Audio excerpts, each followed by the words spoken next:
Today on the Diz List, we discuss my takeaways from my time at Disney's California Adventure.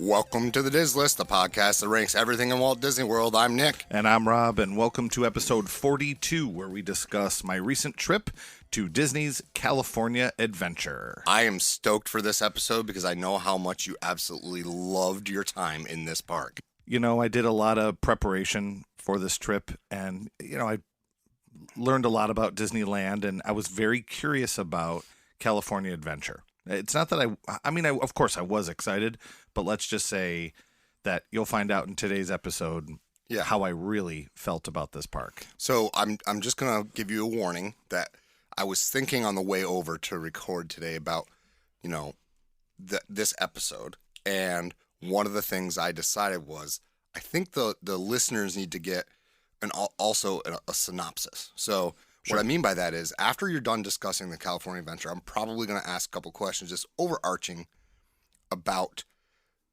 Disneyland Resort in general. Okay. Just because I know some of your takes that I'd like for the listeners to hear. Yep. But like stuff that just was between the two parks totally. You know what I mean? Yep. But I'd like to talk about that. I think that, it's been great living vicariously through your trip out there. So and you're going at some point, so it's not right. Oh, I wish I could. You're gonna go in a few years. Yeah, I mean the plan right now is that we would like to go to Aulani in a couple of years with our DVC points, and probably what we'll do is on the way stop off in LA, see some friends and family out there. That's a long flight, so that's a good idea. Yeah, do it in chunks. So go to LA, hang out for a couple days. Make the rest of the jump over to Aulani. And I'll add in my 2 cents on this because I'm sure this will come up later, but it works in conversation is 1 day for each park is still not enough. Mm-hmm. I mean, you'll hear me talk about, if you listen to the previous episode, or if you didn't, go back and listen to that one. That one is all about Disneyland. We didn't get to do everything. And we had Genie Plus, and our family, when we go to the parks, we go hard. Right. Like, we're not just chilling. Occasionally, we do, just to rest, but same thing with DCA. So, by the way, if I say DCA, it means Disney California Adventure. We're going to use that a lot during this episode. So, when I was at DCA, we went real hard. Yeah. Still didn't get to do everything. I mean, I think that the best plan of action is to have probably 2 days per park. Yeah. And then you can relax a little bit, too. That's a great plan. I think if we go back, I would probably do that, or 3 with a hopper day. Right. I don't know that I would be able to swing 4 days in a trip that's also going to Aulani, but maybe. We'll see. Well, even if you do what we did, and we did 1 day each, you really feel like you get a really good feel for it. And I didn't leave going, oh man, I really wanted to do X, Y, Z, A, B, C. Like maybe 1 or 2 things I'm bummed I didn't get to do. But, I got to do all the main things I wanted to. So another thing I'm considering, because I do believe, now our friends over at Rope Drop and Park Hop could probably help me out with this. And send me a message if they listen to this and hear this. I believe at Disneyland, I could buy 4-day tickets, and I could bookend a trip to Aulani, 2 days at the beginning, 2 days at the end, and I could do 2 days Disneyland, 2 days DCA.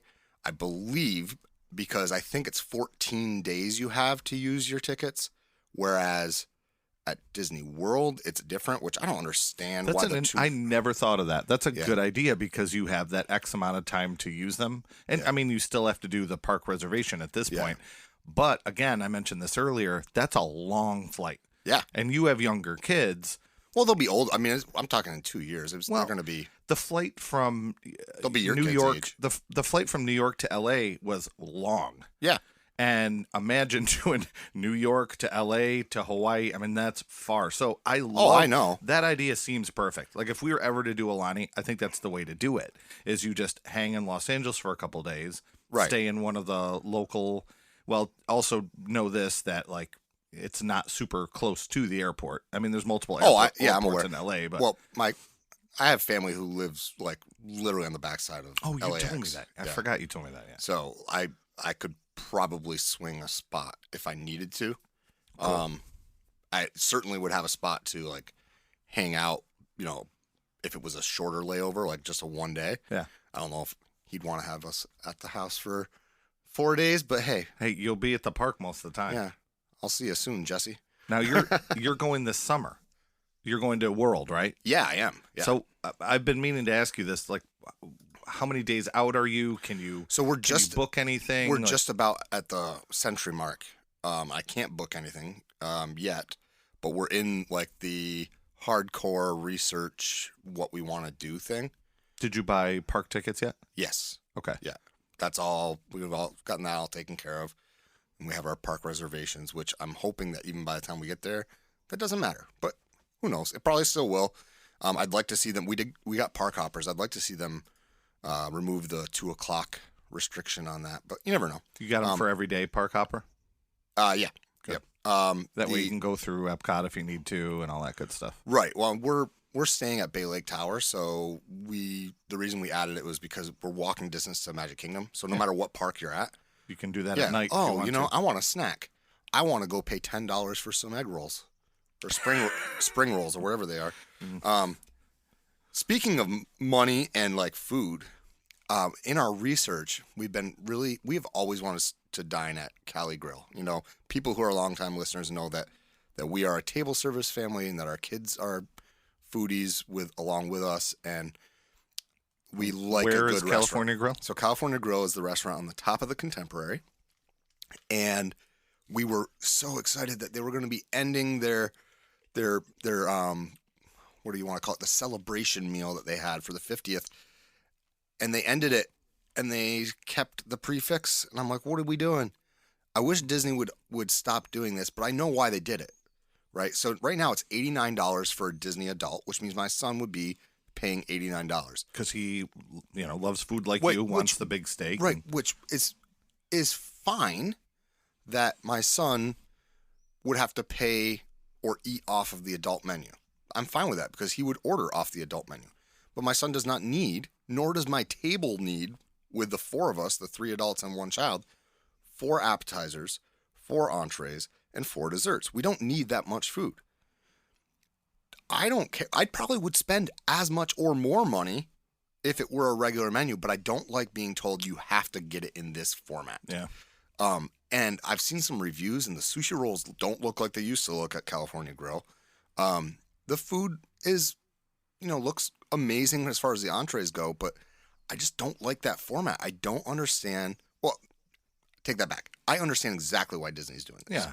It's the fault of the person who gets the 7:45 reservation. Yep. And goes up there, just get a cup of coffee. Yeah, asks for the window seat. The waitress comes over, the waiter comes over, whomever, the cast member comes over, takes their order, and I would like a cup of coffee, and we will split a slice of cake. And it's like, okay, so that $25 that you're spending is not what really that reservation's for. Yeah. A family of 4 going up there and doing this, because they do it. People would do this before.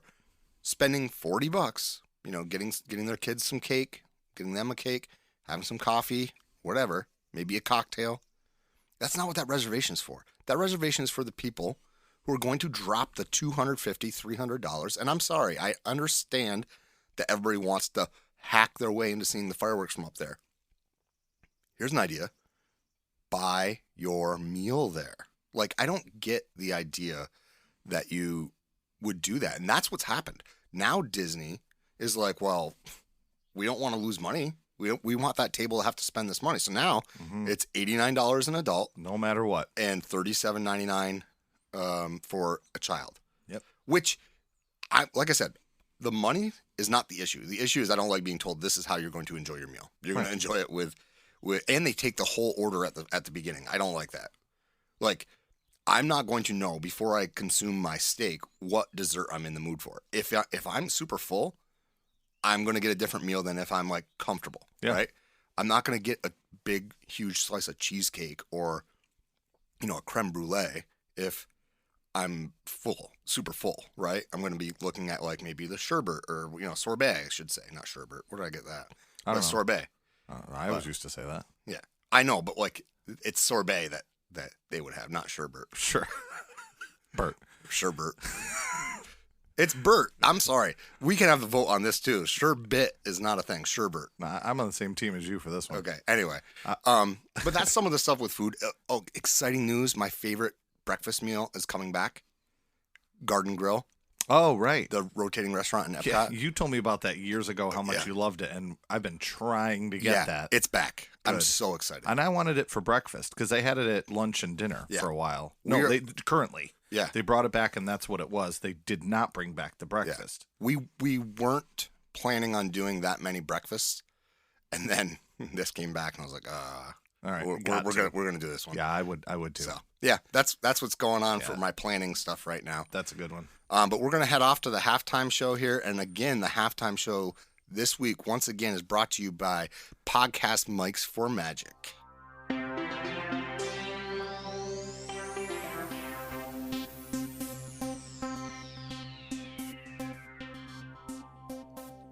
We are extremely proud to be part of a group of podcasters who are supporting Podcast Mics for Magic. They are still raising money for CHOC, so Children's Hospital of Orange County. And the whole idea was they were raising their money in a final push before the final ride of Splash. And now we know that Splash is closing. And so they are currently making their plans to be at Disneyland on the 30th of May, and they're going to ride. But before they ride, they want all the money that they can raise to go to CHOC. And so I'm going to be posting stuff this week all over social media. They're posting their donation stuff. We will be posting links. Johnny J and Hannah have found this wonderful organization. They did their research, so we don't have to really worry about, the reputable, how reputable it is. All of the proceeds are going straight to the Children's Hospital.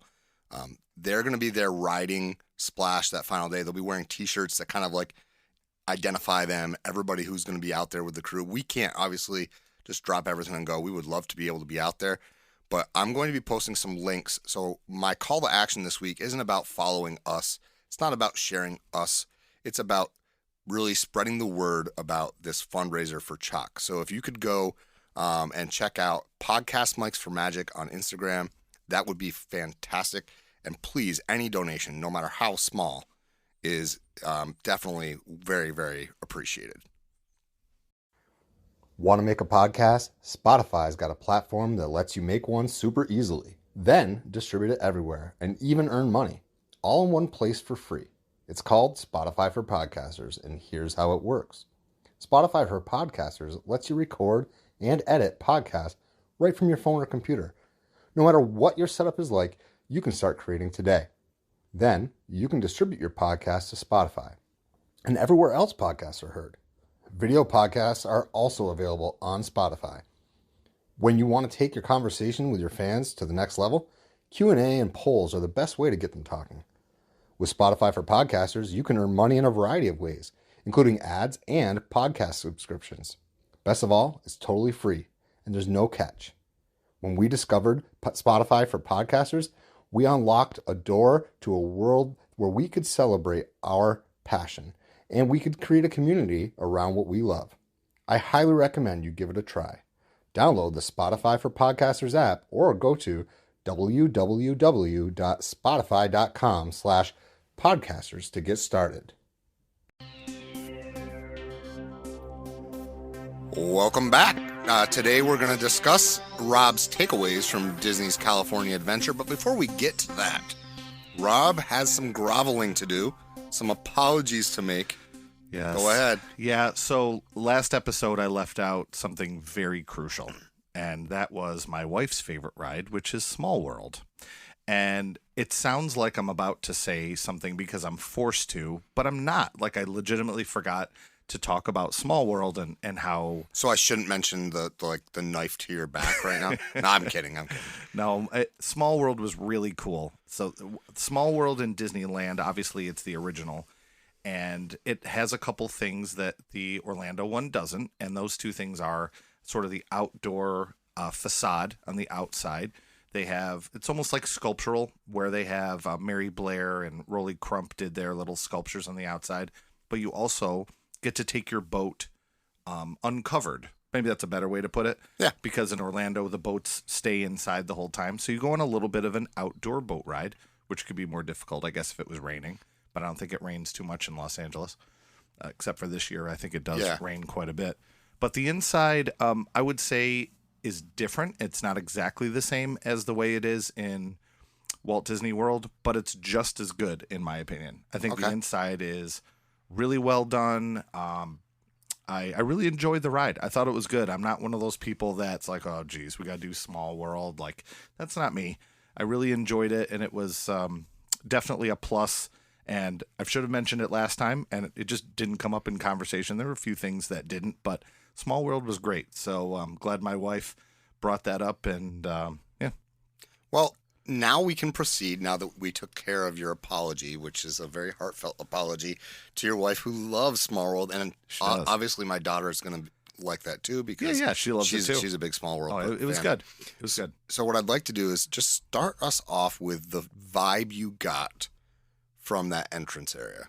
Sure. So when you walk into California Adventure, my thought was going to be, this park is going to be like Hollywood Studios in Disney World, because it's kind of how it looks when you're watching the videos. But when I walked in, it just had a totally different vibe. And I don't know why. I guess it might be, honestly, you know what it might be? Trees.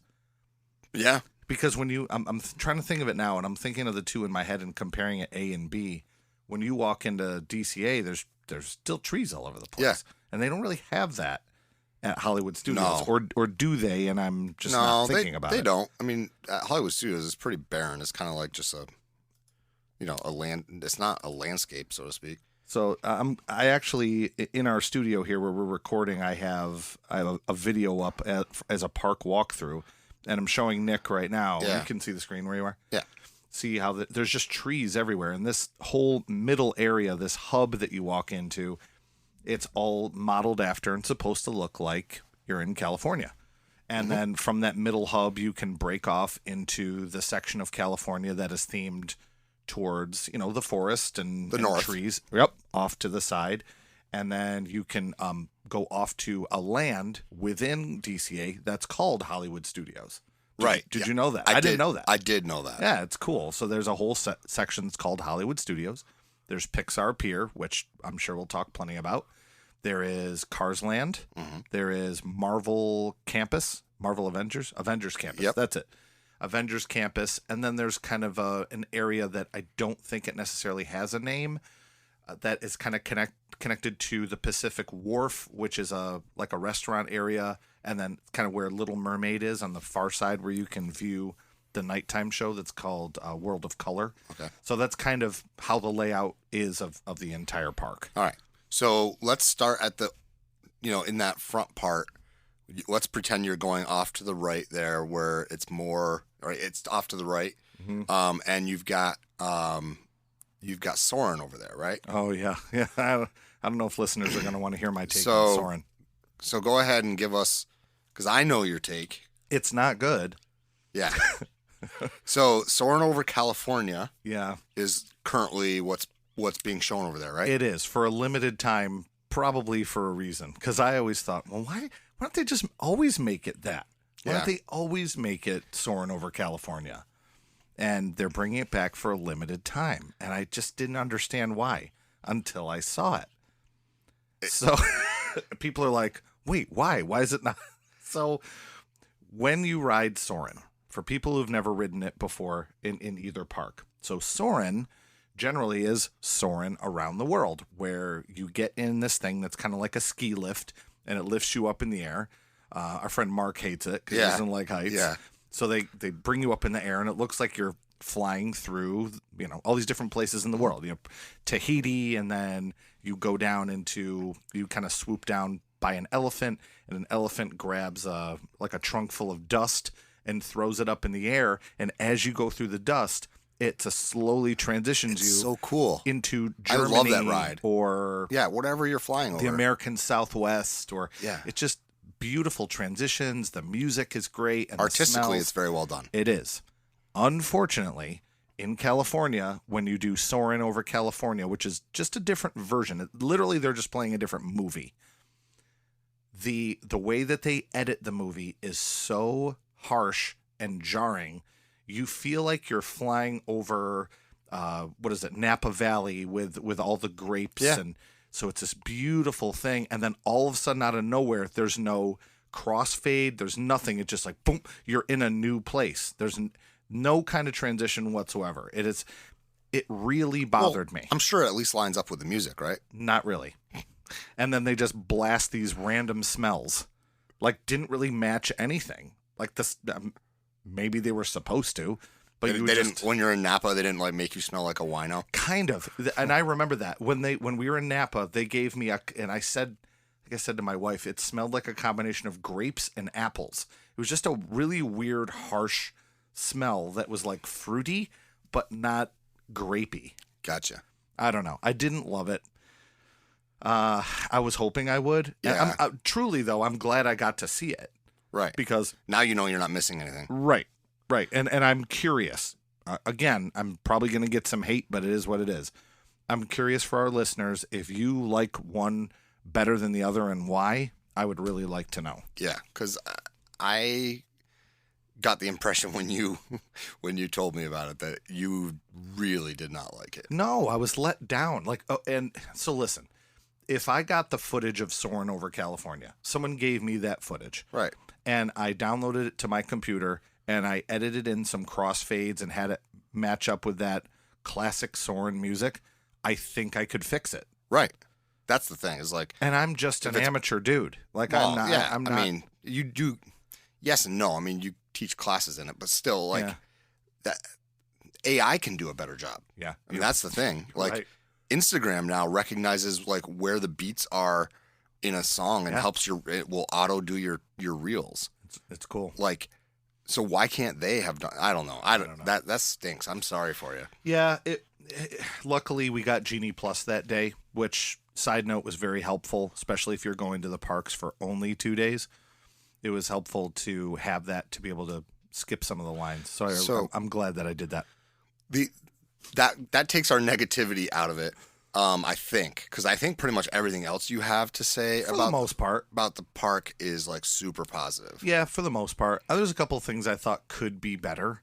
Do you want me to do that now? Sure, okay. Whatever you want. Avengers Campus was fun, and I really enjoyed seeing the characters. I enjoyed kind of the general vibe of it, but I feel like it just needs something else. And I can't tell you what that something else is, other than maybe the rumors are they're putting in like a big e-ticket attraction with the Quinjet plane, a more Avengers-centric big ride that they're talking about doing. And I think that may do it. That may kind of bring it over the top for me. Yeah. It's okay. It's just, I feel like for what a gigantic franchise Marvel is, I just feel like they need to turn it up to 11. Yeah. It wasn't bad. And you made the comment to me that you felt like Web Slingers was underwhelming. It was. I'm not a video game guy, and a lot of people are, and it's very similar to, oh my gosh, I'm blanking out. It's the Toy Story Midway Mania. Yeah. It's very similar to that, only you just kind of shoot webs with your hands, and all you're doing is, especially if you have any kind of competitive family, like their arms are moving 1,000 miles an hour and you get off the ride and you're like, I'm tired, that was exhausting. Yeah. It's, I don't know, you sit in a double cart like you do in Midway Mania, where your backs are to another family's backs, not literally, but in the same car, and you drive through and you shoot the spider bots. So it was okay. The intro with Tom Holland, they actually got Tom Holland to reprise his role as Peter Parker and Spider-Man, and that was great. Cool. But it wasn't bad. It just, right. I don't know. It wasn't my favorite thing. Yeah. I mean, basically when the takeaway I got from your takeaway when you were describing it is that you felt like Avengers Campus in particular was really cool to see the characters. Yeah, but definitely. You didn't really tell me a lot about like anything else. And so that just tells me that the land is cool, but that it's just not there yet. Well, another interesting thing too about Avengers Campus is it's one of the places where we really focused on seeing the shows. Right. So the shows, one of them was, this is funny because Nick and I were talking about this last night, is the Spider-Man stunt show.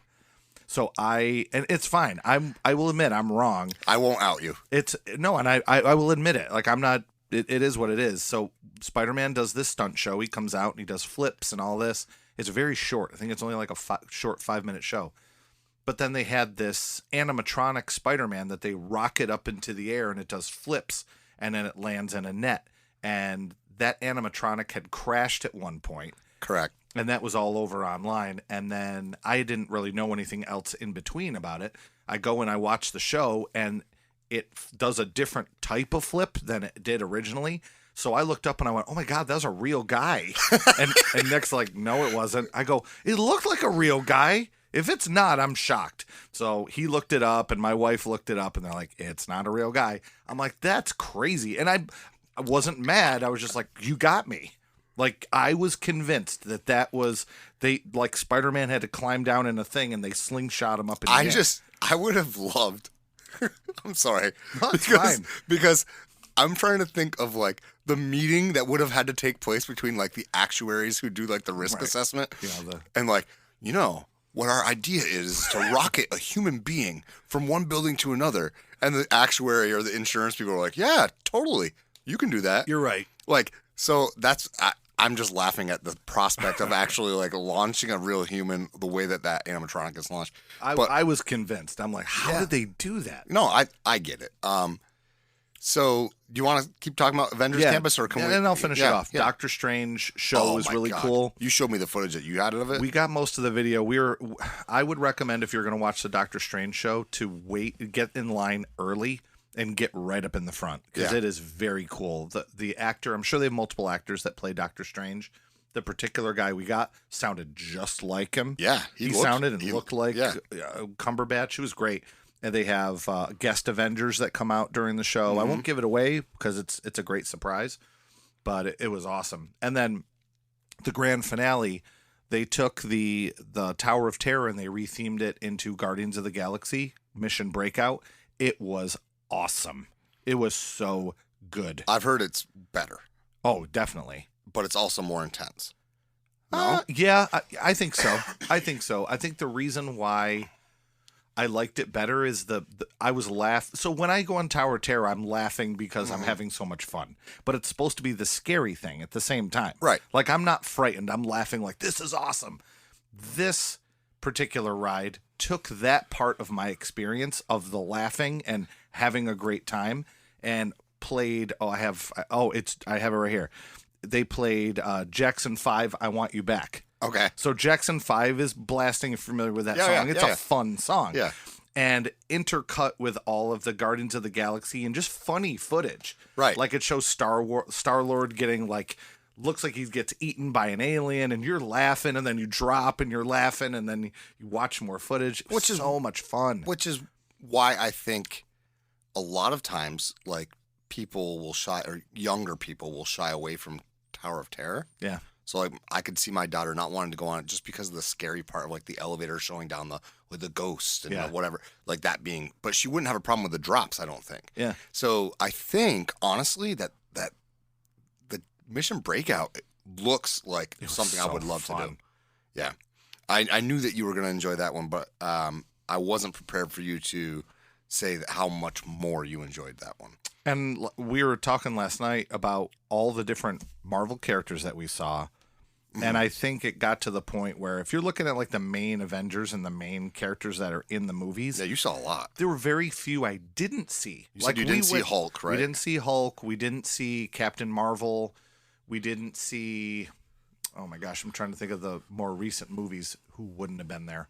I mean, okay, Spider-Man, Ant-Man, Wasp, Captain America, Thor, Iron Man, Black Panther, Loki. Loki was there. Doctor Strange. I think I said Spider-Man when I began. Yeah. I mean, there's Guardians of the Galaxy. The best one I saw was Groot. Oh yeah, you showed me some God, photos. Groot was like 8 feet tall. That's so cool. The costume was so good. Star-Lord, Gamora. I don't know. The list goes on. But if you're a Marvel fan, and I know they're people in costumes, but they're the movie costumes. Yeah. And they look pretty similar. If you can kind of, suspend your disbelief or belief, whatever the word is, it was very cool. So that's awesome. my take on Avengers Campus. I did not eat at Pim's Test Kitchen where they have the giant and the small food. Right. Probably next time. Cool. Yeah. So that's my take on it. I think if they open an e-ticket attraction around the Avengers where they have the Quinjet, yeah, I think it'll be perfect. Okay. Not bad, definitely good, could be amazing soon. Sounds good. That's my thoughts on So, where would you like to go next in the park? Because you were there. So, if we just travel next door to that is Carsland. yeah. Okay. So Carsland, here's my take on Carsland here. I think, here's my idea. So any Imagineers listening, take this advice, okay? Joe Rohde's listening right now. So Joe, if you're listening, in Florida, in the Magic Kingdom, they're looking to expand, right? Beyond Thunder Mountain. Yeah. So guess what the Thunder Mountains match perfectly is Radiator Springs. Yeah. So how great would it be to go after Thunder Mountain to extend it, connect it sightline wise, and turn it right into Radiator So you think Springs. it's that good that it needs to be in Magic Kingdom? Oh my God, it's so good. Yeah. So Radiator Springs, if you've ever seen the movie Cars, they recreate that main drag with Flo's V8 Cafe, Luigi's, everything that's in the movie. Cozy Cone, right? Cozy Cone. They recreate it exactly like it is in the movie. It is really, really cool. If you've never seen Cars and you walk in there, you're like, oh, it's a cute little small town. But if you've seen Cars over and over, like my son watched it over and over when I was little, and I liked the movie too. I mean, Mater's one of my favorite characters in all of Disney. He's hilarious. It's very cool how accurate it is. So within that spot, there are 3 different rides, 1 restaurant, and then Cozy Cone has different snacks inside. And if you haven't seen this either, if you're on our Instagram, I actually went live twice. One with Nick, and then one separate. I walked around and looked at some of the different things in Carsland. So hop on there. You can watch that too if you want to see some of that footage. So we ate at Flo's V8 Cafe, which was pretty good. I got like a turkey club with a gluten-free bun, but I showed you the pictures of what our view was like. Yeah. So this is just a regular old restaurant. We got our food and we walked outside because the weather was really nice. Our view was like better than some of the deluxe resort restaurant views. Yeah. We had the perfect view of Radiator Springs. It was one of the best. We'll have to post it on social media at some point. Yeah. It was incredible. So there's 3 rides. There is Rollickin' Roadsters, which is Luigi, and you sit in these little cars, and they do kind of a choreographed dance. That was a lot of fun. Yeah, the video you showed me reminds me of like the Minnie and Mickey's Runaway Railway. Yes, when you go the in Daisy when you part. go in the room. Yeah. Yes. There's also Mater has a ride, and Mater's ride is the same ride system as the Alien Swirling Saucers. We didn't do that. We ran out of time. I wanted to. And then the big e-ticket attraction was at the very end is Radiator Springs Racers. Yeah. Which was a lot of fun. So if you haven't seen that, I don't have to describe the whole ride other than it's very similar in ride systems to Test Track and Epcot. So there's a lot of similarities if you ride both of them. And it starts off like an outdoor, nice, smooth little ride. Then you go inside and you see all the Cars animatronics. And then at the very end, you match up with another car that's on a simultaneous track and you do an actual race. Not actual. Yeah. It's randomized. So one car ends up winning at the end. Right. But that was a great, great ride. That's awesome. Yeah, it was fun. Wasn't my favorite one, but it was maybe top 3. It's certainly the theming inside of that land. Mm-hmm. Just to me, seems so much better. Yeah. I mean, it just seems so much better than anything we have. Yeah, and I thought about that a lot. I thought, is it better than Toy Story Land? I was trying to figure out how I felt about that, and is it better or is it not? And I'm sure that can be a pretty good debate. We could put that up as a poll for our listeners, but I would say I liked Radiator Springs maybe a little better. A little bit. Because I really like Toy Story Land too. But yeah, I mean, it was cool.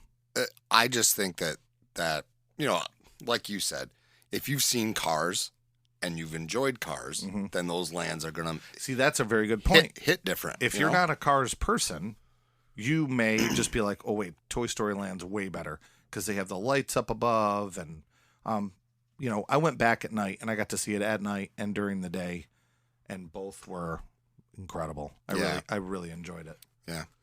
You want to head over to Pixar Pier? Yeah. So Pixar Pier. If you are a West Coast person, I'm sure you're familiar with, kind of the boardwalk and the amusement parks. Obviously, that's what it's themed after. Well, I mean, I think it's not just a West Coast. It's, Myrtle Beach or New Jersey, the Jersey Shore. Yep. Yeah, absolutely. And I think before I went there, I was like, that might be kind of cool, but I wasn't really super excited about. No, that was the part of it. That was the part where you had told me. I remember you specifically saying, "Well, I want to do everything, so I'm going to do it, but I really only care about Incredicoaster over there." Mm-hmm. And then when you came back, you're like, "Oh my god!" It was it was so fun. It made you so happy, and there was so much to do. It's on the screen right now. We're kind of watching part of it. They have like those little carnival games. Yeah. Like if the Dinosaur Land were actually cool, they have those kind of games there. They have a Ferris wheel called the Pixar Pal Around that we'll talk in a minute. They have, oh my gosh, I can't even tell you how many rides there are around the outside. Maybe 12. Wow. There's so many like little mini attractions around the outside. I bet I'm close with 12. Wow. It seems like it's too many, but I think it is. You can look it up if you want. Yeah. But the ride that I think I would put as number one in DCA is going to be the Incredicoaster. The Incredicoaster is a hybrid coaster. It is built with wood, but it also has a steel track to it. It goes upside down, which is not too intense. It is just right for kind of the younger riders.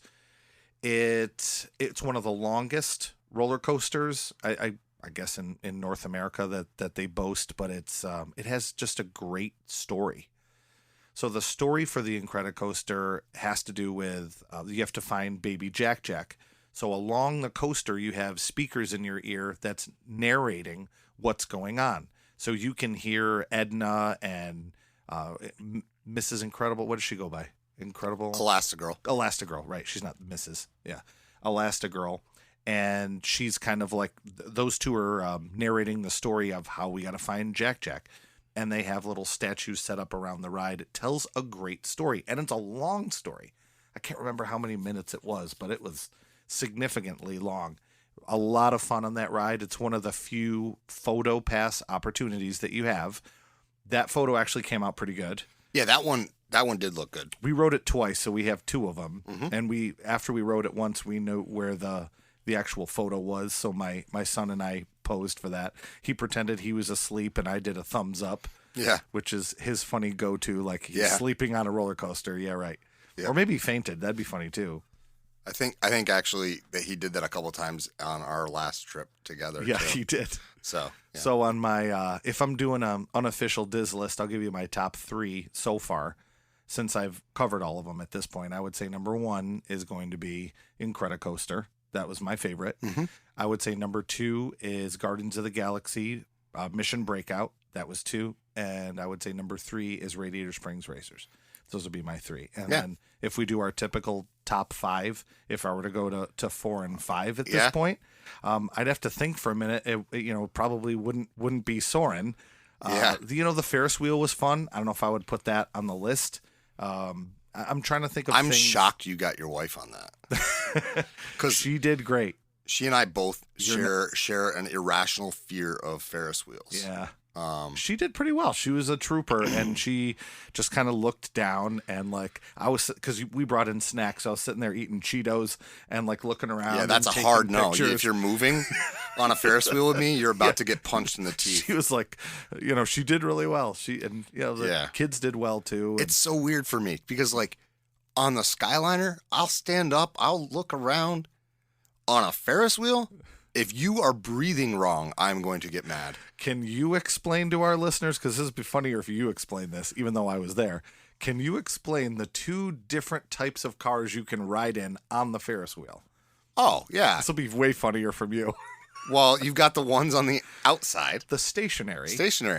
And you have the ones that are basically sliding in and out. And I had contended with Rob's wife, because I was thinking about the height. I said, I'll bet the ones that slide might be a better bet because you'll slide inside, right, in the center. You won't be as high. And then Rob, because I hadn't really watched the video, and then Rob showed a video. I was like, yeah, hell no. Well, these swinging cars, like they'll swing to the point. I don't know. What's that angle? Is that a 45? 45 degree angle? Every bit of that. Yeah. Every bit. They swing, really swing. So I was wrong, very clearly wrong. I still don't know if I could bring myself to even go on the stationary cars. It's high. I have an irrational fear of those particular attractions. I'm not ashamed to admit my fear of Ferris wheels. I don't know what it is, because it's like, I know I'm not going anywhere, and I certainly know that I'm not going anywhere in one at Disney, more so than one at a fair. Yeah. But still, I just the idea of being in that enclosed area and somebody moving the cart wrong, I would lose my mind. But anyway, so one of the cool things about being up there on top of the Ferris wheel for our afraid of heights listeners. Oh, you got some great pictures. We did. And one shot I shot from the south to the north and up towards Disneyland. You can see the Matterhorn. You can see Space Mountain. And then beyond that, you can see like an actual mountain range. Yeah, Sierra Nevadas. With snow caps. Yeah. Like there was snow on the top. Yeah. So it was like real mountains, because there's none of that in Florida.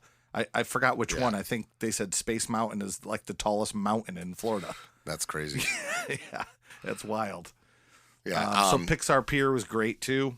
Loved it. And then that kind of leads us around. We didn't get to do Goofy's Sky School. That was just a kind of a fun roller coaster. It's kind of a long story why we didn't get to go on it, but I don't want to dwell too much on stuff like that. If you curve back around the lake there's Little Mermaid, which is a clone of the one that is in Magic Kingdom. It was great. We rode it. It's exactly the same.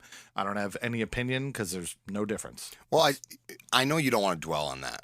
On what part? The Goofy Sky School. Sure. But I do think it's important for people who aren't Disneylanders to know what happened. Sure. And I'll tell the story. I was going to wait till later when I talk about World of Color, but I'll do it now. It's fine. I'm sorry. No, it's fine. If it comes up in conversation, we'll go for it. So at the end of the night, they do a nighttime show that's called World of Color. And there's one kind of main viewing area. I would compare it to Epcot, if you've been to Epcot, where you can kind of stand anywhere around the Seven Seas Lagoon. Right, but not all views. No, that's not. Is that what it's called? Why am I blanking on that? I didn't have enough coffee this morning. You're talking about in Epcot? What's the name of the World Showcase Lagoon? Is that what it's called? Yeah. Okay, I'm there. You can stand anywhere around there and really enjoy the same show. Yeah, but not all views are created equally. Correct. Now, in this one, you really only have... Okay, let's go with angles again. I'm going to use the math guy. You really only have... This is the only angle that's viewable. Right. And it's not quite... This is 45, right? You can't see. I'm moving my arms right now, but you can't see. Sure. This is an audio medium. And if we bring it out a little bit more, maybe a 55-degree angle? Yeah. I mean, that's probably a good... I would say it looks like about... From my estimation, from what you showed me on a map when we were talking about this in school, I would call it like 30% of the pie. Okay. Like I think that's if fair. the center is your focal point, I would say if you had a pie wedge, so 2 pie wedges of Trivial Pursuit worth of good viewing angles. And when we went to go and view, everything was already full. So there was kind of an area in the middle that they made you walk through, and you couldn't stop and watch the show. There was a walkway So there were a couple places where we looked up ahead and we go, oh, there's a spot, let's go. And we'd kind of run up to that spot that looked like it was open, and we would turn and there'd be a pole. And then we'd go, oh, here's one, and we'd run up and we'd turn, and it was something else obstructing our view. So we eventually got to the very far end of that 30 degree where you couldn't go any further and not see anything. Right. So we got some footage that I did show Nick the other night where you could kind of see the show. It wasn't a great place to view it. And as we were walking, when we got off of, I think we got off of Soarin at that point, and we were walking, we got to see the show as we were moving. It was great. They have these kind of spouts of water that come up, and they have a mist of water that they project different Disney, whatever song is on at the time. But what we were getting to earlier, what Nick was alluding to, is that during that time when they do the show, all of the rides that are kind of in the all around that little lake in the center, they all are shut down. Which makes sense. That's not an issue. But go ahead. Well, I had a lightning lane. Don't let somebody get a lightning lane for that time then. That I purchased, right. Well, it's not like an individual. Yeah, but you paid for Genie Plus. Yeah, and I booked it for 9:15, something like that.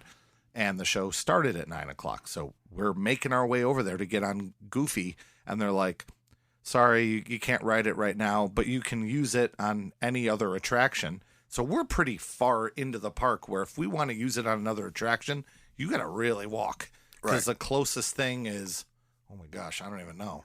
Probably something over in Cars Land or Spider-Man or something. Why are they even have lightning lanes open? Availability during that time. That's for any of those rides.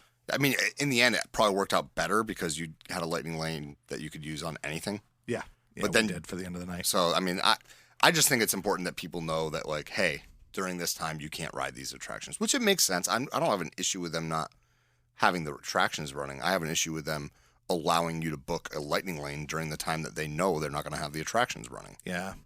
So. And what else did I put down here? Oh, so this is kind of interesting, too. By 5 o'clock, this is how busy it was. I didn't tell you this yet. This is why I take notes when I'm there. All lightning lanes, everything was sold out by 5 o'clock. Well, you were there during spring break. Yeah, I know. Just an interesting fact that we couldn't get anything. So that Sky School one, like we had, what do we call them? I did some stacking. Right, yeah. So I did some stacking, but I tried to go in and see if I could switch one of mine. Right. And I couldn't. Everything was gone by that 5 o'clock time. Yeah. So, yeah. There's more too, and some of this I shared with you, some of I didn't. I would call this one a hidden gem. So this one is kind of cool. If you walk down into the Hollywood Studios area, which is probably the least busy, maybe that and kind of that area where like the Grizzly River Run is over there. But we walk down in and they have this building, and inside this building they have a couple really interesting things that you can do that you wouldn't notice because you just walk right by it. And you walk in and you can do Turtle Talk with Crush. You can do the drawing, the animation drawing like they have over that I talk about all the time. Animal Kingdom, yeah. Yep. And then the third one that they had there was called the Sorcerer's Workshop. Yeah. And when we went there and we wanted to do the animation class, we're all artists, we love to draw. And they said, well, the next showing is at such and such a time. And it was kind of a ways away. So we said, oh, let's check out this Sorcerer's Workshop. So we go in the Sorcerer's Workshop, not knowing what to expect. And you walk in and they have one of these machines, I think it's called a rotoscope, where you draw and you create an animation on a long, thin sheet of paper. And you take it and you wrap it in the inside of this circular machine that spins. Mm-hmm. You spin the machine and it looks like an animation. I'm sure listeners have seen the man riding the horse. That was one of the first moving images. So you can draw one of those. So my daughter at the time, she's like, let's do one. So I quickly sketched out like a Mickey Mouse head kind of flying up and down like a balloon. And my daughter went in and rendered them and colored them in. So we kind of drew it together. It was a lot of fun. Put it in the machine, spun it, and it was really cool. Yeah. You showed a video. I tried to show you video, but it was just the frame rate of my camera didn't do justice. I think it did. I think it looks in person. fine. It was way better. Oh, I'm sure it was, but I think I still could understand what you were seeing, and that was a lot of fun. Yeah. So if you have people that you go to the parks with who have attention spans for a average or above average amount of time for attention, right? That's a great thing to do. Now, my wife and son came back and they're like, "Come here, you got to see this." So we walked down this hallway. It's all still part of this, sorcerer's workshop. And we walk in this room, and it's the Beast's library from Beauty and the Beast. That's so cool. It's like a double high ceiling, maybe even a triple high ceiling. And there's books all over. There's a stained glass window with the Beast on it. The lights kind of flicker. Awesome. It's kind of like what you would get in Be Our Guest. Right. But just an attraction that you can walk through. Yeah. So inside of it, there's these little kind of computer stations set up. Mm-hmm. And my wife goes, "Try this out. This is cool. It tells you what Disney character you are." I said, "What do you mean?" She goes, "Look." So my daughter sat down and did it, and you have to answer a couple questions, like basic things like, do you like to take chances, or do you like things planned out? Those kind of questionnaires. Like a BuzzFeed. Exactly. Yeah. It was very similar. That's a really good comparison. So we answered maybe 6 or 7, and then they tell you what character you were. Gotcha. At the end. And that was kind of fun to kind of reveal who, which character. I could see on a hot day that being a really great, it was great. Like you say, a hidden gem, kind of get out of beat the heat. So. And we just kind of stumbled upon it. Cool. And as we left that attraction, it exits into the store that highlights all things that are kind of Disney animation and art and drawing, which we love as a family. And over in the corner, there's an actual Disney animator sitting there drawing. She was drawing Remy from Ratatouille. We have video of it. And we didn't bug her. We, when you're drawing, you're in the zone. Right. But just to see that actual Disney animator drawing Remy was just so cool to see in real life. Yeah. So that's kind of my unofficial hidden gem for this park. That's cool. That I would recommend. And Turtle Talk's in there. We actually didn't do the drawing class. Right. We drew the animation. We did the Beast. And we knew that it was similar to the one that was in Walt Disney World. Mm-hmm. Different animator, I'm sure, but we appreciated doing something that we couldn't do in Florida. And that was kind of our goal. You got your fix for this trip, yeah. So that's kind of cool. Yep. And shortly after that, we went and got dinner at this place called the Pacific Wharf, which is cool. And I think you would really like. Where did you eat there? We ate the Chinese food place. Okay. It's called Lucky Fortune Cookie, I think it was called. Yeah, Lucky Fortune Cookie we ate. We knew that there were some gluten-free options. And again, we have kids that are not the most adventurous eaters like you do in your family. And that's what makes this podcast great, is our families are interested in different things. And the food was okay. It wasn't horrible. It was decent there. It was also decent at Flo's V8 Cafe, the turkey club sandwich that I got. Mm-hmm.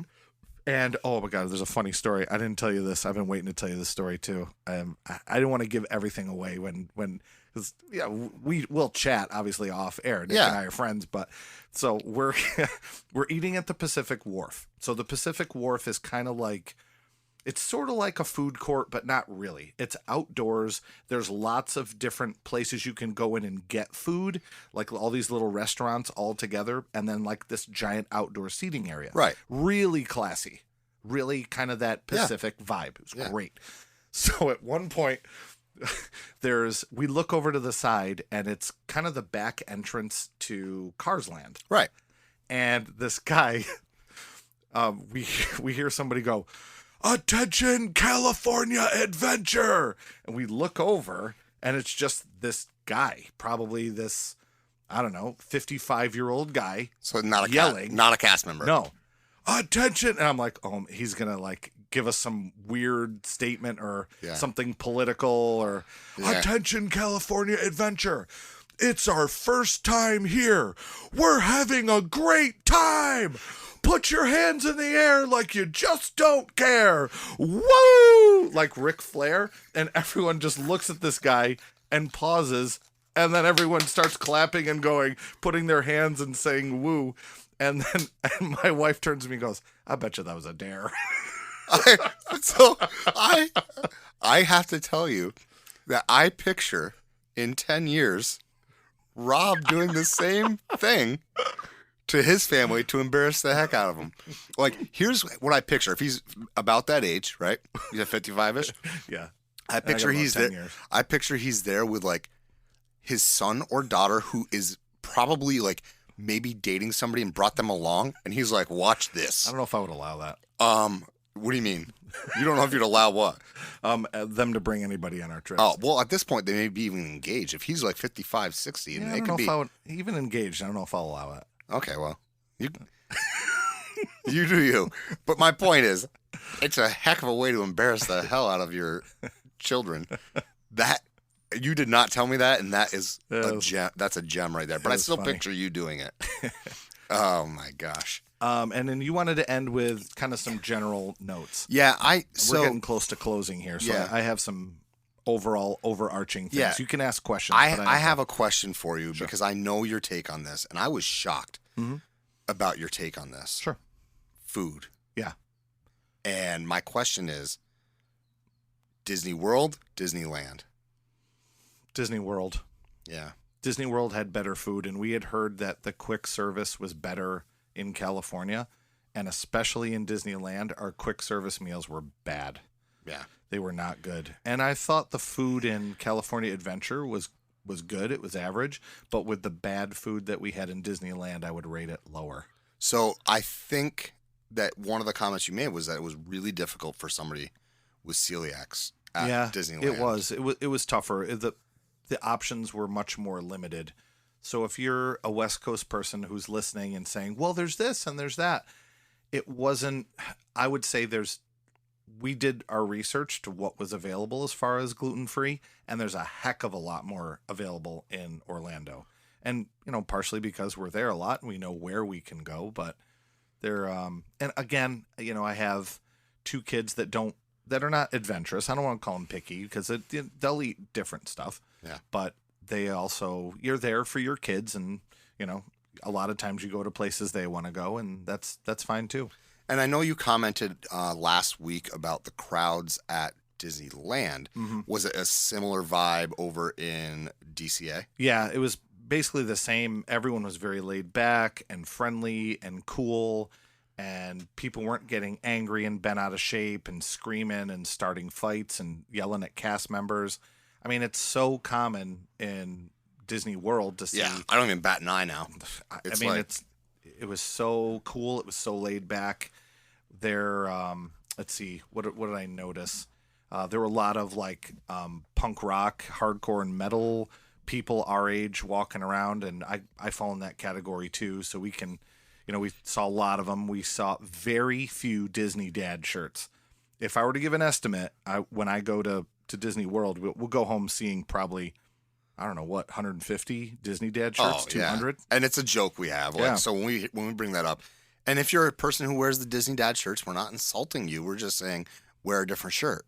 Pick a different one. I saw probably 4 the whole time, and the parks were mobbed. I only saw 4 Disney Dad shirts. Any most expensive day evers? Not that I remember. Maybe my family saw. There were less girls with ears on. Really? Yes, we saw very few ears. It was a lot of, I don't know, it was just a lot of average dress. We saw, this is an interesting story too, and I bet you'll figure this one out because I did eventually. We're walking around, I go, that guy's got a Edmonton Oilers hat on. And I keep walking, I go, that's weird. You don't really see a lot of people wearing Edmonton. Well, it's the West Coast. And then another shirt. And then on the other side of the park, another one, and they weren't all part of the same group. So I said to my son, go, hey, I go, check look this schedule up. out. Are the Oilers playing the Ducks, which is the Anaheim hockey team? Yeah. So my son looked it up, and in fact, they were in town playing. So what I think happened is you probably had, from wherever they are from in the country or in Canada, would come to Anaheim and see the Oilers Ducks game, and then visit the parks. I think it's easier to do that and correct me if I'm wrong, but at Disneyland Resort, because you're not trapped on property. Mm-hmm. And I don't mean you're trapped on property at Disney World, but you kind of are. Mm-hmm. I mean, they do their best to keep you in captivity, so to speak. Uh-huh. So I think it's probably easier to enjoy hey, we're going to go to the parks, we're going to do this, but we're also going to enjoy a game. We're also going to go, I mean, you went and saw Friends, and that's not as easy in Orlando. We walked around a little bit more and saw Mariners hats, and guess what? They were playing the Angels. They were. Yeah. Last takeaway. Yeah, go ahead. When we were at Disneyland, everything was so compressed. The walkways were more narrow. Yeah. It just seems so much more crowded because everything is in so tight. When we went to California Adventure, it seems like, you know, the civil engineers who went into and Imagineers who helped design it. I just know that civil engineering is kind of part of the walkways. Uh-huh. The walkways were double, triple wide. Everything had much more similar. So you got to remember the time that they were built, right? Correct. So I'm sure for the time, Disneyland was appropriate. Yep. But things have changed with Americans with Disabilities Act, so Yes. the ADA compliancy, Mhm. and there's only so much you can do for walkways and stuff to make them wider once the whole park's built. So I'm sure that Disneyland is compliant, but it's a lot harder to retrofit, whereas DCA being a newer build, it's much easier. And I didn't mention this either. If Food and Wine was going on, there was so much we didn't even get to it. Yeah. And I mean, there's not a ton that we can eat anyways, but I'm sure there was some fun drink-free options. Yeah. But you know, I think we probably did 70% of everything. Okay. And but that was going hard. We went hard and did 70%. Disneyland, we probably did 65. Yeah, maybe 70% there too. Yeah. There was still a lot that I missed. And my goal, and I did not meet my goal was to do everything in Disneyland that doesn't exist in Disney World. Mm-hmm. And I still, the ride or the line for Finding Nemo was incredibly long. And plus, maybe one of my family members did not want to be underwater and I'm not going to throw them under the bus. We did not do the monorail. We did not do Casey's, the train, the Casey Jr. train. And I feel like there was one or two others that we didn't get to do that they didn't have there. But I don't know if you don't count Autopia because Autopia, I mean, it's just we didn't get to do that. But I'd love to go back, and I'd love to have a day and a half to 2 days for each park. Yeah, I think 2 days sounds like the sweet spot, personally. But I don't know. Our Disneyland friends certainly will comment on social media and let us know all the wrong takes that Rob has. I'm expecting some hate. Wrong takes? Yeah. I'm expecting some hate mail about Soarin' Over California. I'm expecting some genuine laughter about Rob thinking that Disney was launching a human being through the air. I was convinced because the other one, it didn't move like the other one. Here's the thing. When you I'm like, oh my God, they really did it. When you said they did it with a human, when you posted that on social media, I thought for sure you were joking. No. And so I was like, oh, that's a funny joke. No. And then last night was the first time I found out he was serious. I was and I was like, serious. oh my God. Yeah. But, you know, I'm really glad we got to do these 2 episodes to recap your visit. Next week, we'll get back to our normal thing of doing some lists and ranking them. But for right now, we're going to sign off. So it's a great, big, beautiful tomorrow. And tomorrow's just a list away. Tune in next time, and we'll see you real soon.